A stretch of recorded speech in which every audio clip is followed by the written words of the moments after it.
E agora eu vou pedir para você abrir a sua Bíblia e a gente vai compartilhar de uma palavra, uma reflexão na palavra de Deus. Você vai abrir na primeira carta aos Coríntios, capítulo de número 11. 1 aos Coríntios, capítulo 11.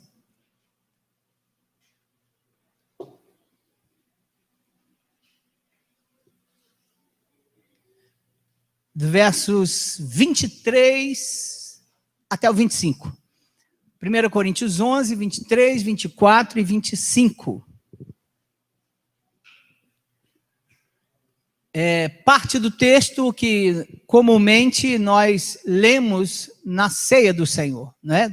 Toda ceia, normalmente, a gente lê 1 Coríntios 11, e vamos fazer isso agora com o objetivo de meditar numa expressão e nos ensinamentos trazidos aí por esse texto. 1 Coríntios, capítulo 11, verso 23 a 25, diz assim: porque eu recebi do Senhor o que também vos entreguei, que o Senhor Jesus, na noite em que foi traído, tomou o pão e, tendo dado graças, o partiu e disse: isso é o meu corpo que é dado por vós, fazei isso em memória de mim.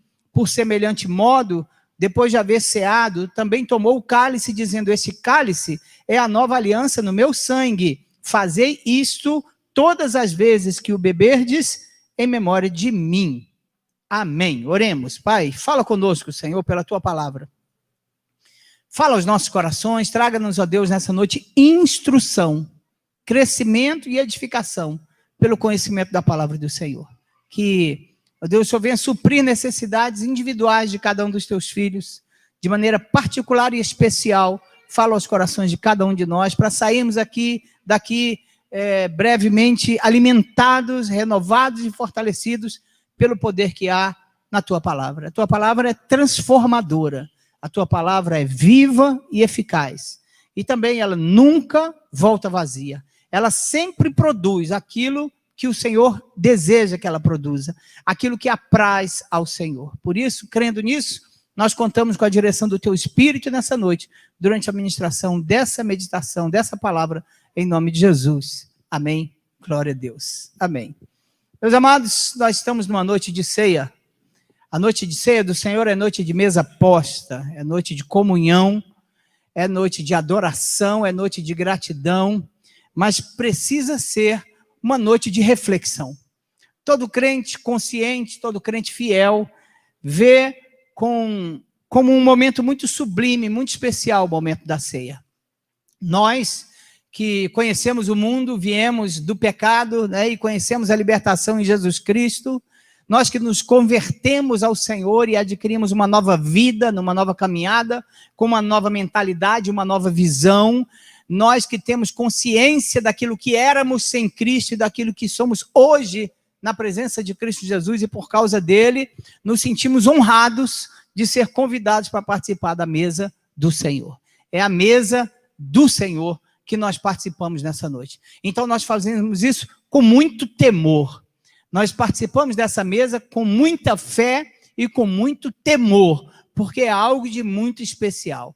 A gente pode se sentir brevemente, pela nossa lembrança, da noite em que isso aconteceu, com a presença de Jesus no cenáculo, junto com os apóstolos, em que ele realizou com eles a última ceia.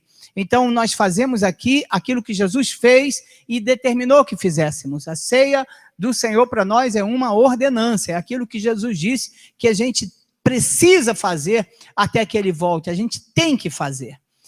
Nós temos conhecimento de algumas maneiras diferentes das pessoas entenderem a ceia do Senhor, delas compreenderem a ceia do Senhor. Alguns creem na transubstanciação. O que é a transubstanciação? É aquela cerimônia de ceia em que, pela oração do sacerdote, e é uma visão adotada principalmente pela igreja romanista, né? Pela igreja romana, de que quando o sacerdote ora, o pão que está ali se transforma realmente, fisicamente, literalmente, na carne, no corpo de Jesus Cristo. E que pela oração do sacerdote também, aquele cálice, aquele suco de uva, aquele vinho que está ali no cálice, ele, através da oração, no momento da oração, ele se transforma, ele se transubstancia e se torna fisicamente, literalmente e realmente o sangue de Jesus, a ponto de alguns acreditarem que se morderem a hóstia ou o pão que está sendo representado ali, ele acredita que se morder sai sangue, porque é colocado na cabeça deles baseado numa interpretação muito ruim, uma interpretação muito mal feita de um dos versículos que a gente leu, em que Jesus disse, isto é o meu corpo.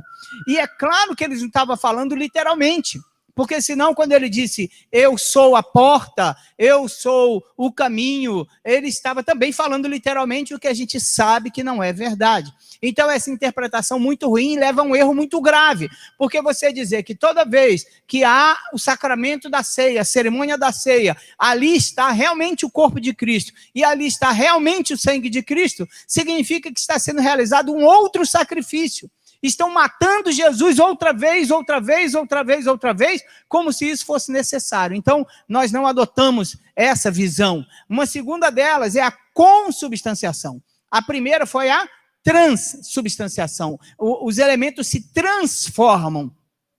Na consubstanciação é diferente.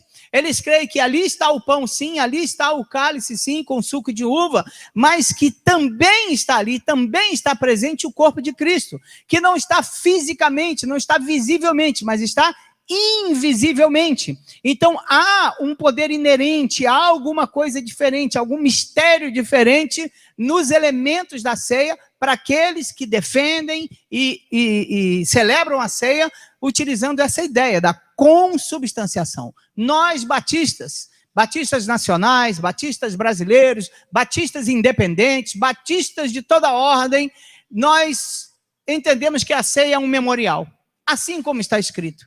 Assim como Jesus disse, façam isso em memória de mim. Primeiro, ele deu uma ordem, façam. Ou seja, todo crente precisa fazer. E segundo, ele disse, é em memória de mim. É para lembrar. Porque nós temos dificuldade de lembrar certas coisas.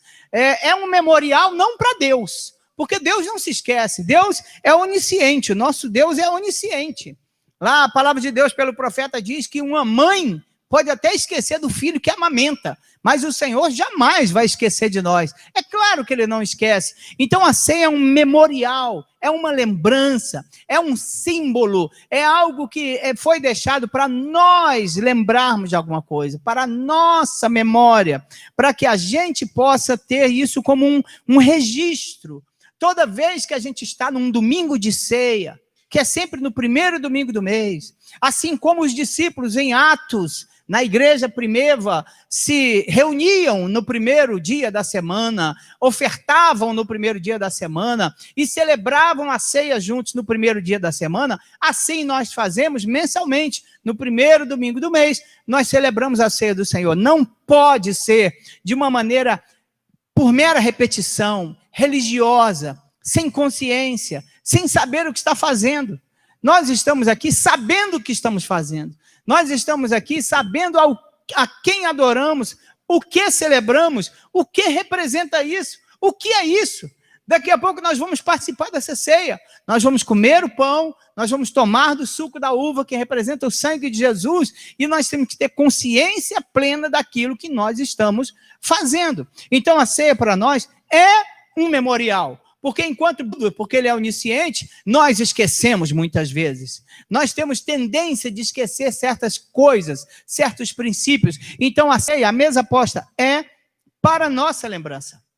Eu lembro que na palavra de Deus havia certos momentos em que memoriais eram levantados, deixados em algum lugar, para poder lembrar ao povo de acontecimentos. Então, às vezes, acontecia certas coisas importantes e ali era deixado um memorial, para que toda vez que as pessoas vissem aquele memorial, elas lembrassem do acontecimento. Então, por exemplo, em Josué, capítulo 4, no início do livro de Josué, quando Josué lidera o povo para atravessar o Jordão, um grande milagre, um milagre foi a travessia do Mar Vermelho, mas o outro milagre foi a travessia do Jordão. Para chegar em Canaã, o rio Jordão se abriu e o povo passou a pés enxutos. Foi um milagre grandioso. Josué não poderia permitir que as gerações posteriores esquecessem do que aconteceu. Então, quando chegou no meio do rio, ele deu ordem a um homem de cada tribo, ou seja, 12 homens, cada um pegasse uma pedra do fundo do rio, colocasse nos ombros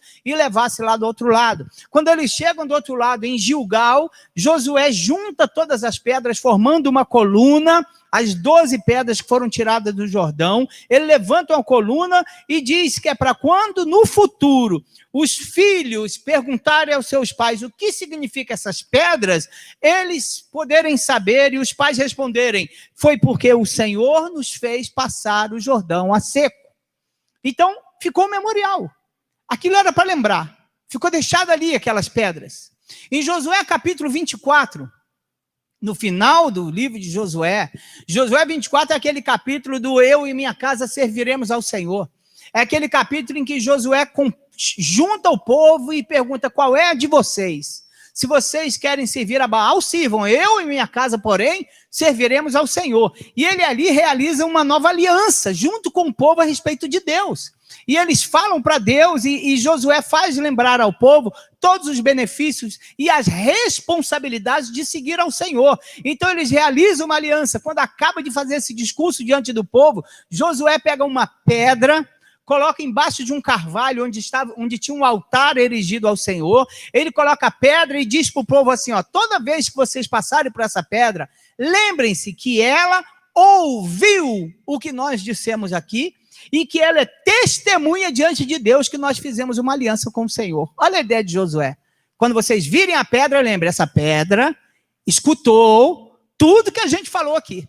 O que a gente disse aqui não vai ficar no esquecimento, porque o Senhor ouviu, e nós precisamos ser lembrados. Josué estava dizendo assim: com o passar do tempo, todas as promessas que foram feitas, sim, Senhor, nós vamos te servir, sim, só o Senhor é Deus, que Baal que nada, que ídolos que nada, que idolatria que nada, tudo isso que foi dito aqui, essa pedra escutou. Quando vocês olharem para ela, lembrem da aliança que fizeram com Deus, amém?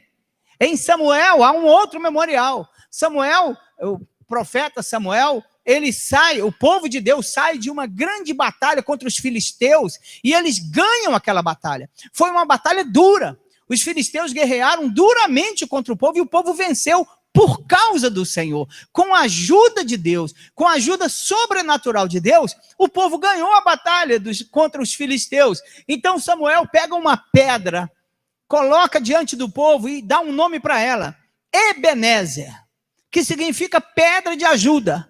Era para que toda vez que o povo olhasse para aquela pedra e soubesse que o nome dela é Ebenezer, lembrasse: nós ganhamos porque o Senhor ajudou. Então, Samuel coloca aquela pedra, dá o nome de Ebenezer para ela, que significa pedra de ajuda. Ele se vira para o povo e diz: porque até aqui nos ajudou o Senhor. Memoriais. Era simplesmente para lembrar. Simplesmente para que não caísse no esquecimento uma grande obra, um grande feito, uma grande aliança, um fato muito importante. A ceia é um memorial. Essa mesa posta hoje diante de nós é para nos fazer lembrar de coisas preciosas, fundamentais para a nossa fé, que a gente não pode esquecer. E eu vou citar algumas delas. Memorial de quê? Nós participamos da ceia, nós estamos diante de uma mesa que tem alguns pedaços de pão partidos, tem os cálices que serão distribuídos, e é um memorial segundo aquilo que Jesus mesmo ensinou, aquilo que Paulo replicou. A coisa era tão importante que no versículo 23 que a gente leu, diz assim: porque eu recebi do Senhor o que também vos entreguei. Você já parou para pensar que Paulo não estava lá no cenáculo? Paulo não era um dos 12 que estava com Jesus lá na última Páscoa, que inclusive nós vamos ler o texto aqui daqui a pouco, na celebração da ceia. Paulo não era um deles. Então, de alguma forma, naquele encontro a caminho de Damasco, em alguma forma, enquanto Jesus estava com ele, de alguma maneira nessa caminhada, o Senhor repassou para Paulo os ensinos sobre a ceia, para que Paulo repassasse para nós. Está vendo a importância disso? Por isso esse memorial é tão importante. Ele diz: eu recebi do Senhor o que também vos entreguei. E Jesus contou para ele: na noite em que eu fui traído, eu peguei o pão, parti, distribuí, peguei o cálice, distribuí, e ele ensina, e Paulo nos instrui aqui em Coríntios capítulo 11. Então, memorial de quê? Em memória, em primeiro lugar, diria eu, do sofrimento de Cristo Jesus. O pão partido, simbolizando o corpo partido, significa que Jesus sofreu. E ele sofreu por nós. Ele não sofreu por ele. Ele foi para a cruz como uma ovelha muda diante dos seus tosqueadores. Sofreu por nossa causa. E o interessante, irmãos, é que esse sofrimento de Jesus, que é tipificado pela expressão que diz assim, isso é o meu corpo que é oferecido por vós. Jesus sofreu por nós, ele sabe o que é sofrer, e é algo que a gente precisa compreender, porque é um fundamento da nossa fé, a intercessão de Jesus Cristo por nós. Ele se fez o sumo sacerdote confiável. Ele se tornou aquele que conhece a nossa estrutura, conhece tudo o que somos e pode interceder diante do Pai a nosso respeito. Ele sabe tudo o que a gente sente. E eu quero que você abra a sua Bíblia comigo, por favor, Hebreus capítulo 2. E abra bem rapidinho. Hebreus capítulo 2 vai narrar por que da importância, em que ponto, de que maneira Jesus em seu sofrimento veio se assemelhar a nós para que pudesse interceder por nós. Hebreus capítulo 2, verso 17, diz assim, pelo que convinha, esperando abrir, dou-lhe uma, dou-lhe duas, Hebreus capítulo 2, verso 17, amém? Eu gostaria muito que todos lessem. Diz assim, pelo que convinha que em tudo fosse feito semelhante a seus irmãos. Vou ler de novo. Convinha que em tudo fosse feito semelhante a seus irmãos, para se tornar um sumo sacerdote misericordioso e fiel nas coisas concernentes a Deus, a fim de fazer propiciação pelos pecados do povo. Por quê? Porque naquilo que ele mesmo, sendo tentado, sofreu, porque naquilo em que ele mesmo sofreu, ele pode socorrer os que agora sofrem, os que são tentados. Isso é maravilhoso, porque lembrar do sofrimento de Jesus por nós é saber que ele sentiu o que a gente sente, é saber que ele pode se condoer, se compadecer, sentindo o que nós sentimos e intercedendo por nós, dando livramento. Ele está diante do Pai dizendo, olha Pai, o que está acontecendo, olha para ele, olha para ela, para cada um de nós, irmãos, que tanto necessitamos de alguém que nos compreenda de verdade, de alguém que nos compreenda verdadeiramente. Eu disse pela manhã aqui o seguinte, que eu posso até dizer que eu entendo o que você sente. Você pode estar passando até por alguma coisa muito difícil e eu dizer assim, olha, eu entendo o que você está sentindo, eu já senti, eu já passei por isso, ou então eu conheço alguém que passou por isso, mas nem de longe eu estou sentindo o que você está sentindo. Porque o seu sentimento é totalmente seu. A maneira com que você percebe o sofrimento é totalmente particular sua. Mas eu quero dizer que Jesus compreende, amém? Jesus entende perfeitamente cada um dos nossos sentimentos. Jesus foi traído pelos seus amigos. Jesus sofreu. Jesus passou por angústia. A palavra de Deus diz que ele estava angustiado profundamente até a morte lá no Getsêmani. Isso fala de uma angústia sem par, que talvez nenhum de nós jamais sinta na vida com todas as nossas angústias.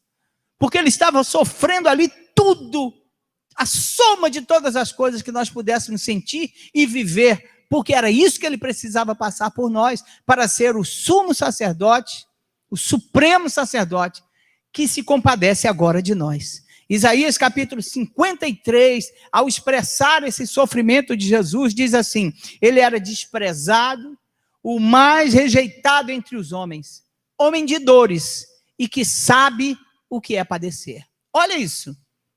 Isaías, profetizando sobre a pessoa de Jesus, diz, ele foi desprezado, mais desprezado entre os homens, homem de dores, que sabe o que é padecer. Quando você estiver em sofrimento, dobre os seus joelhos diante do Senhor Jesus, que te compreenderá e poderá te confortar, te fortalecer, te mostrar o caminho da vitória.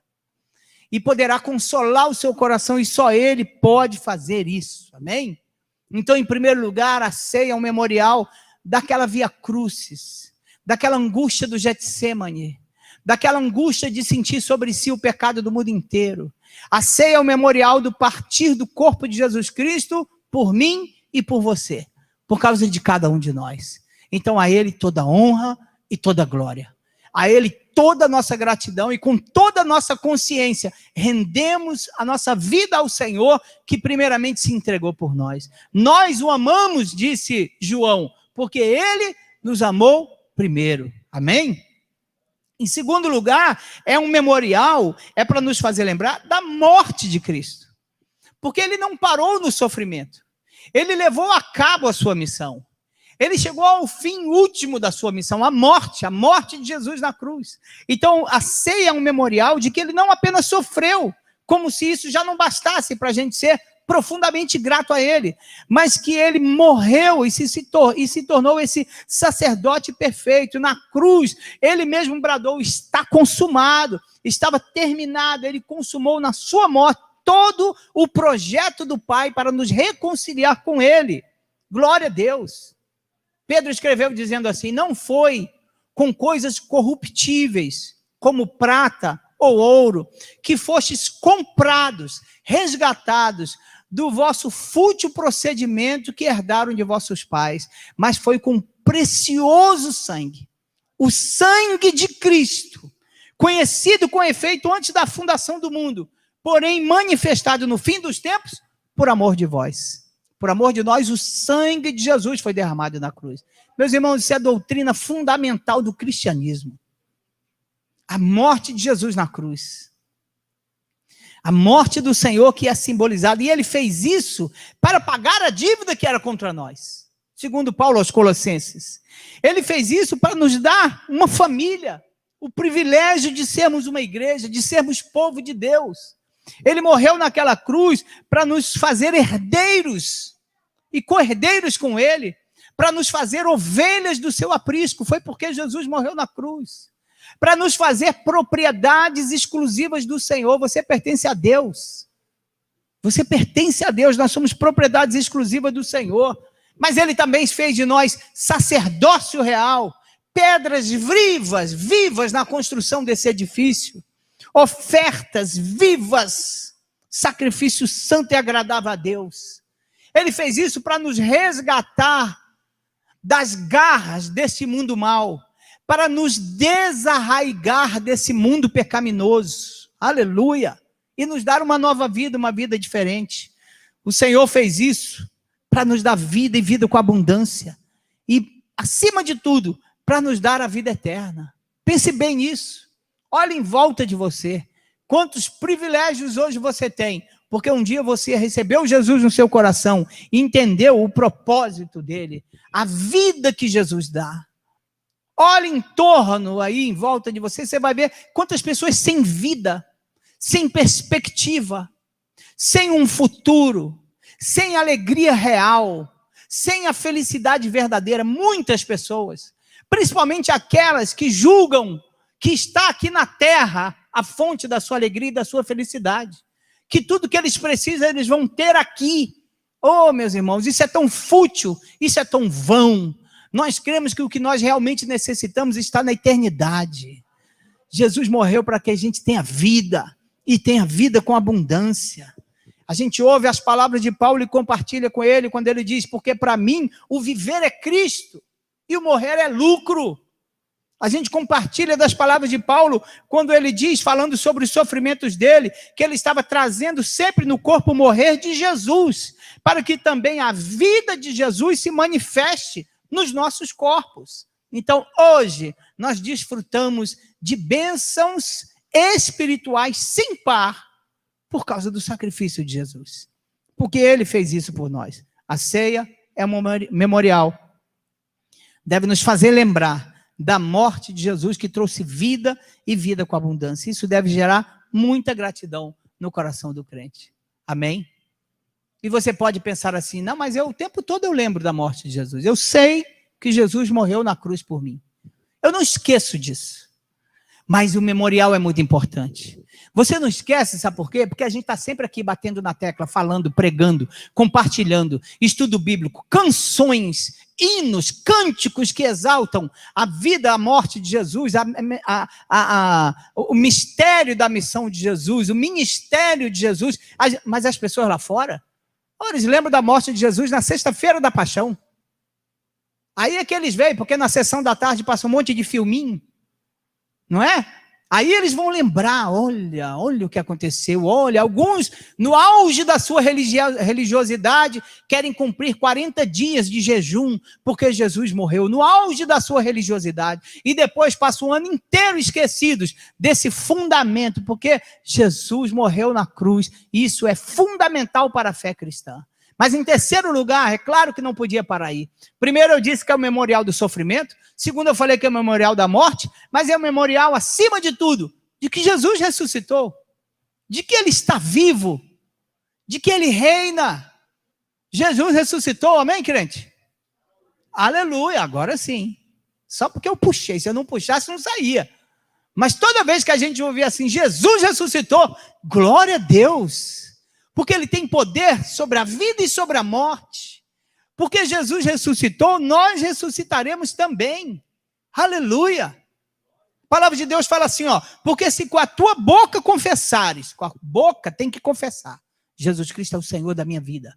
Eu me rendo a Jesus Cristo, eu me entrego a Jesus Cristo. Então ele diz, se com a boca confessares a Jesus como o Senhor, e no teu coração creres que Deus o ressuscitou dentre os mortos, serás salvo. Olha a importância dessa doutrina. Você confessa com a boca? Que maravilha. Tem um monte de gente que fica confessando por aí, falando por aí, abrindo a boca e dizendo, eu amo Jesus, eu gosto de Jesus, eu ando agarradinho com Jesus, ando abraçadinho com Jesus. E não anda nada, anda longe de Deus, confessa com a boca, mas o coração está longe. Porque Paulo está dizendo que é preciso confessar com a boca o senhorio de Cristo, mas no coração crer que Deus o ressuscitou dentre os mortos para que seja salvo. Porque é com o coração que se crê para a justiça, e com a boca se faz confissão para a salvação. Aleluia. E acima de tudo, crentes queridos, amados, nós que temos fé no Senhor. Olha que palavra Paulo escreveu em 1 Coríntios 6,14. Ele disse assim, ora, já dá a entender assim que ele estava argumentando algumas coisas e chega a uma conclusão firme. Ele estava, quem sabe, rebatendo algumas superficialidades ou falsidades, e ele conclui dizendo, ora, Deus não somente ressuscitou Jesus, mas também nos ressuscitará pelo seu poder. Isso é a fé de um crente. Isso é a fé que faz um povo ser diferente. Que nós, quando morremos, não vamos desaparecer. A existência, né, ser abandonada, não. Nós cremos na vida que vem depois. Aliás, numa vida bem melhor que vem depois. Amém? Então, Paulo diz, ora, Deus não ressuscitou só Jesus. Ele vai também nos ressuscitar pelo seu poder. E porque Cristo ressuscitou, nós somos mais do que vencedores. Não há plano frustrado da parte de Deus. Ele cumpriu cabalmente aquilo que havia prometido. E aí reside, irmãos, a nossa alegria. Mas vamos fechar, vamos concluir essa breve meditação. É muito bom quando a gente pode pregar, tendo a certeza que é coisa que todo mundo sabe. É bom. Porque a gente está reavivando isso dentro de nós. Porque a gente está realmente trazendo à memória coisas que são tão fundamentais para a nossa vida. Porque a gente é tão voltado para as questões materiais, visíveis, né, as preocupações terrenas. A gente se ocupa tanto dessas coisas, as nossas emoções, elas são tão envolvidas com essas coisas que a gente precisa parar para pensar na realidade espiritual do povo de Deus. E nós temos feito isso aqui, irmãos. Para a gente aprender que a gente tem que olhar para a eternidade, que daqui não adianta esperar nada. Amém? Daqui não adianta esperar nada. Então, primeiro, a ceia como um memorial, como algo que é para não deixar cair no esquecimento, não deixar a gente esquecer. Primeiro sobre o sofrimento de Jesus, depois sobre a morte de Jesus, eu falei sobre a ressurreição de Jesus, mas é claro que não poderíamos deixar de citar aquilo que o próprio Senhor falou. A volta de Jesus. Jesus voltará. Ele disse, façam isso. Façam isso, até que ele venha nós vamos fazer. Toda vez que nós estivermos aqui na ceia do Senhor, nós vamos lembrar que a gente está fazendo isso até Jesus voltar. Vamos cumprir a vontade do Senhor. Vamos ter desejo de fazer isso. Porque é um mandamento, lembra? Vou repetir, fazei isso em memória de mim. Primeiro vem o imperativo, façam isso. E se Jesus mandou, nós vamos fazer. Eu fico triste ao ver crentes, irmãos, que não fazem a menor questão de estar no culto de ceia. Que passam 2, 3, 4, 5, 6 meses sem participar da ceia. Que não consegue ver a importância de participar da mesa do Senhor, de estar em comunhão com os irmãos, de expressar a sua comunhão com Deus. Eu não estou dizendo que está desviado, eu não estou falando que está distante de Deus, estou falando nada disso. Não é disso que eu estou falando. Eu estou falando do prazer de obedecer ao mandamento do Senhor. Porque se Ele mandou, eu obedeço. Ele deve ter alguma coisa muito especial, algum motivo muito forte. Façam isso em memória de mim. Então, todo crente, na minha opinião, tem que ter não só o prazer, mas se esmerar, se esforçar para participar da mesa do Senhor. Imprimir todos os seus esforços para estar presente à mesa do Senhor. Porque ela simboliza a volta de Jesus. Porque qualquer dia desse vai ser a última ceia aqui, irmãos. Essa hoje pode ser a última ceia. Se Jesus voltar daqui a pouco, voltar amanhã, a gente não sabe. A gente não sabe essa data, a gente não tem certeza disso. Então nós estamos sempre preparando o nosso coração para o encontro com o Senhor. Em obediência, em santidade. Amém? Buscando cada vez mais comunhão com Deus. Estarmos de acordo com a palavra de Deus. Nós nos esmeramos em estar de acordo com a palavra de Deus. Não somos perfeitos. Não somos. A Bíblia diz que nós estamos paulatinamente sendo aperfeiçoados, né? Eu preguei sobre isso aqui domingo passado, se não me engano, né? Mas nós não somos perfeitos, cheios de falhas, todo mundo, todos nós. Mas nós nos aproximamos do Senhor pela fé. A ceia é um belo ato de fé, em que nós partilhamos da presença de Cristo. O pão que é partido e distribuído simboliza a presença de Jesus em cada um de nós. É um pedacinho dele, é um pouquinho dele, é a essência dele. Pela fé, nós compreendemos que essa comunhão nos faz um com o Senhor. Um com Jesus, o nosso Senhor, amém? O sangue dele distribuído na forma de um suco de uva, simples, mas que pela fé, no nosso entendimento, nós recebemos como sendo o sangue da remissão. Aquilo que Jesus derramou na cruz para nos libertar do poder, das garras dominadoras do pecado. E nós hoje somos livres para a glória e honra do nome do Senhor Jesus. Aleluia. Glória a Deus. Jesus breve voltará. 1 Coríntios 11, 26 diz assim: todas as vezes que comerdes esse pão e beberdes o cálice, anunciais a morte do Senhor até que ele venha. Então, toda vez que a gente se reúne para participar da mesa do Senhor, nós anunciamos a morte do Senhor até que ele venha. E eu quero destacar esse anunciais. A ceia é uma pregação. O ato da ceia é uma pregação. Por si só, todos podem observar e perceber o valor, a presença de Cristo no meio da igreja, a alegria do Senhor no meio da igreja, o corpo de Cristo sendo distribuído no corpo de Cristo. E quem ouve, entenda. E Jesus está em nós, amém? Isso é uma pregação. Nós precisamos desejar profundamente participar da mesa do Senhor. Nada pode nos tirar desse privilégio tão grandioso. Que a gente possa, em Cristo, com auxílio de Cristo, estar presentes à sua mesa. Ele nos convida, nós não queremos negar esse convite tão precioso, tão maravilhoso, esse simbolismo. Então vamos concluir. A ceia é um memorial importante. Assim como tantos outros que eu citei aqui, alguns exemplos. É memorial, é para a gente lembrar, é para a gente realizar esse ato com consciência, de maneira respeitosa, com temor e com fé, e com alegria de participar, de estarmos aqui. Isso faz sim dessa noite muito especial. Nós devemos fazer isso lembrando que Jesus sofreu, morreu, ressuscitou, mas vivo está sentado à destra de Deus e brevemente voltará. Ao ressoar da trombeta de Deus, o mesmo Jesus que subiu descerá para buscar a sua igreja. Louvado seja o nome do Senhor.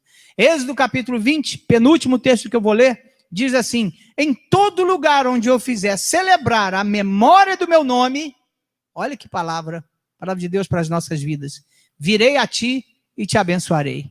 Deus quer te abençoar nessa noite, amém? E você vai sair daqui abençoado sim, sua família vai sair abençoada. Bom é estarmos juntos. Bom, a família Ágape sai daqui abençoada, numa noite de ceia como essa. E para a gente concluir, eu falei que era o penúltimo texto, você vai voltar aí de Coríntios 11, se você está nele, uma página, e vamos a Coríntios 10, e nós vamos ler e encerrar a nossa mensagem, vamos orar e vamos participar da mesa do Senhor. Coríntios, capítulo de número 10. Coríntios 10, 1 Coríntios 10, versos 15 a 17, que diz assim: falo como a criteriosos, julgai vós mesmos o que digo. Olha como é que ele começa esse argumento. Eu falo a criteriosos, a pessoas que têm consciência, que sabem julgar, sabem pesar as coisas, sabem o que é certo, o que é errado, o que é importante, o que não é. Ele diz, eu falo como a criteriosos, julgai vós mesmos o que vos digo. Porventura, o cálice da bênção que abençoamos não é a comunhão do sangue de Cristo? O pão que partimos não é a comunhão do corpo de Cristo? Porque nós, embora muitos, somos unicamente um pão, um só corpo, porque todos participamos do único pão. Amém? E o nome dele é Jesus. O corpo de Cristo participa do corpo de Cristo através da ceia do Senhor. Amém? A ceia será distribuída. Nós participaremos dela com fé, crendo na presença de Jesus. Crendo, lembrando daquele último momento, lá no cenáculo, Jesus chama os discípulos ao momento de intimidade e participa com eles. Distribui pão, distribui o cálice, ora com eles, eles saem juntos para o Monte das Oliveiras e as demais coisas acontecem. Ali Jesus está meio que inaugurando o final da sua história, iniciando o final da sua história terrena. Ele se reúne com os discípulos. Que Deus nos faça sentir essa alegria, que Deus transforme a nossa vida pelo poder que há na sua palavra. Eu vou convidar você a ficar em pé agora.